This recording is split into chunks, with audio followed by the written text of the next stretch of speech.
Hi there, my name is Maria and I help women with ADHD get and stay in better shape. I'm a personal trainer, yoga instructor, and wellness coach in the state of South Carolina.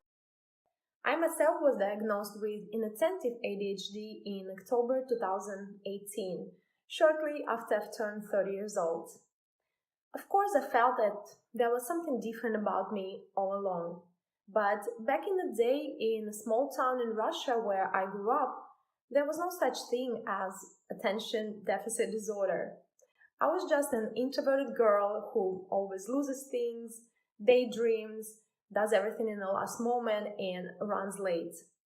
I always loved learning new things and practicing new skills.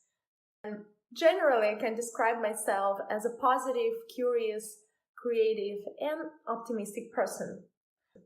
But since I was a kid, I struggled with those frequent periods of extreme lack of motivation, desire to get away from everything, procrastination, abandoning my tasks halfway, and consequently, self-consciousness. While at school, I did gymnastics for about 10 years, which had both good and bad sides. On one hand, it regulated my daily schedule, kept me busy, and helped me stay in better focus. Plus, it instilled a love for physical fitness and made it an important part of my life. On the other hand, as trainees, we always felt that pressure of maintaining the perfect body image. Given my genetics, I wasn't overweight, but I was never the leanest girl in the team either. I'm this mesomorph endomorph body type, so I can easily gain both muscles and fat depending on what I do. So the fear of gaining weight and being judged by my appearance made me feel totally insecure about my physique, which I had a hard time dealing with later on. When I was studying in college and until the age of 25, my self-discipline and lifestyle overall, well, let's say they weren't really at their best. As for many other ADHDers who start living on their own, lose that parental control, and become responsible for their own daily routines. I was constantly chasing things that would give me that immediate rewarding feeling, like sugary foods, shopping, partying, and so forth. As a result, of course, I wasn't doing great academically and at work. My mood was all over the place. I spent a tremendous amount of money I didn't have on clothes I didn't need. I was disorganized, forgetful, anxious, very impulsive. I had digestive issues and brain fog all the time, and a number of other health problems. But I think that one of the worst things was that I wasn't progressing as a person. It was like I stuck in my teenage years and refused to grow up. And even while feeling this way, I couldn't really find the inner strength to turn things around. Additionally, having a slim body was always a big deal for me. And realizing that being consistent is not one of my strongest skills, I was constantly on the search of quick fixes that could help me stay in better shape, like innumerable yo-yo diets, diet pills, fat-burning creams, hours and hours spent on treadmill, followed by days and days of almost complete inactivity. Basically, I've explored all the classic weight loss shortcuts you could imagine. Surely, this dieting mentality only made things worse for me, both physically and mentally. It kept me in that willpower, ups and downs roller coaster for over a decade. So I finally started to come up with the conclusion that I had to put my health first in order to succeed in the long run. So first I started to read articles online and realized that there's just too much of the conflicting information out there. Many blogs authors were preaching what worked for them or what they learned from some guru they trust, often regardless of scientific basis or practical evidence of this information. The more I was researching, the more confused and overwhelmed I became. It kind of felt like I was learning how to drink from a fire hose. Going to the gym also wasn't that easy for me at first. I was that girl that runs on a treadmill for like an hour and goes home because I was just too scared to step into the gym room only to look ridiculous out there.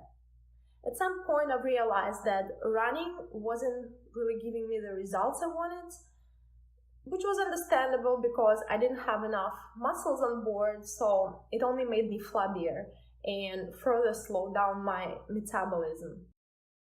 After a few months of watching other people do their thing, I finally decided to try some of the machines. But trust me, the first few times I felt like the whole gym was staring at me, thinking, what is she doing?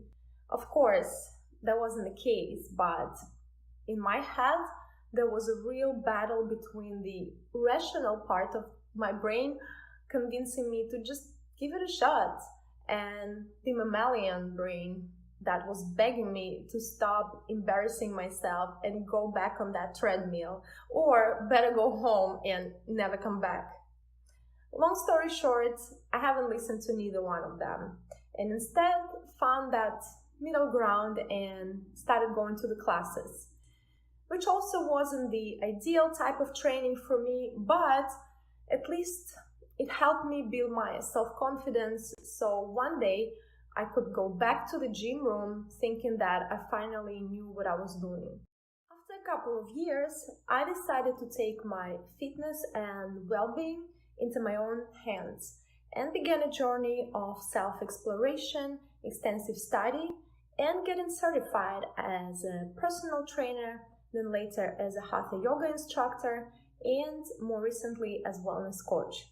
It was only until countless hours of researching, learning, and practicing healthy lifestyle and science-based behavior change techniques I've discovered how to combine personalized training and diet plans with mindfulness and stress reduction to improve the quality of my life and start living up to my full potential. I've developed daily practices that help me do things that support my fitness and health goals in more automated manner without putting too much of a mental effort in it. Of course, I still have my setbacks from time to time. I have temptations and moments when I just want to stay at home all day and do nothing. But now I know that in real life, progress doesn't appear in a straight line, but rather in a spiral. And hey, I'm just a human after all. So I began to allow myself not to be perfect and let go of that all or nothing mentality. I stopped trying to make drastic changes. Instead, I became a big proponent of making baby steps. I figured that the best way for me to reach my goals is to be able to imagine my final destination clearly enough, then decide on the exact step I need to make to start moving toward that goal, perform that step, assess the results, then decide on the next step and keep going from there. The following 5 years of practicing, experimenting, and of course working with other people really helped me grow in my training career.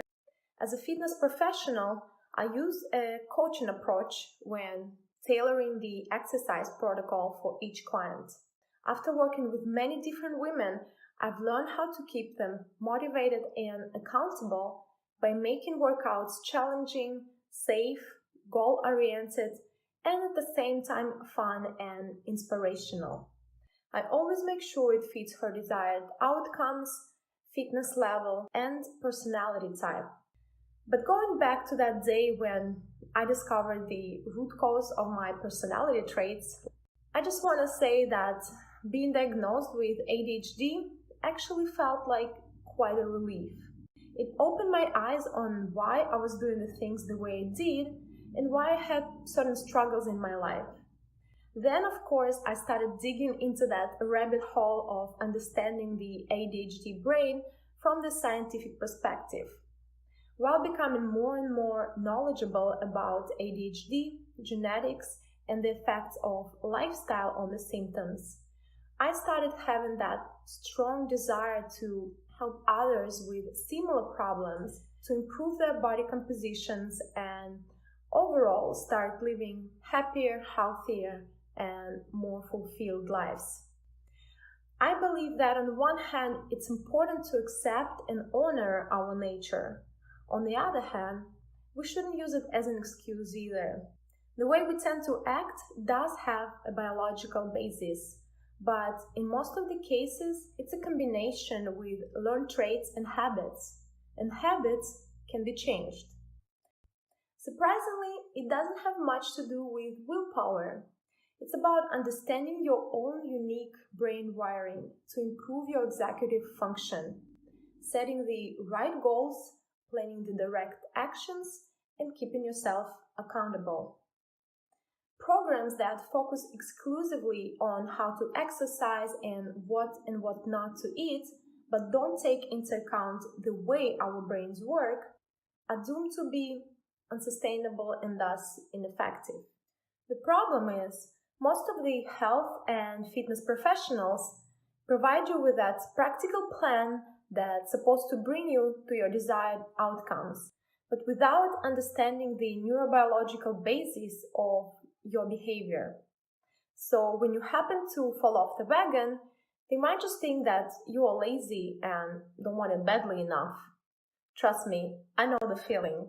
I see coaching as recognizing the biological uniqueness of each client, helping them focus on the future while making the right decisions in the present, and supporting them every step of the way.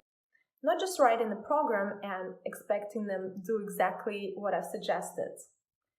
I strongly believe that a healthy mind is in a healthy body.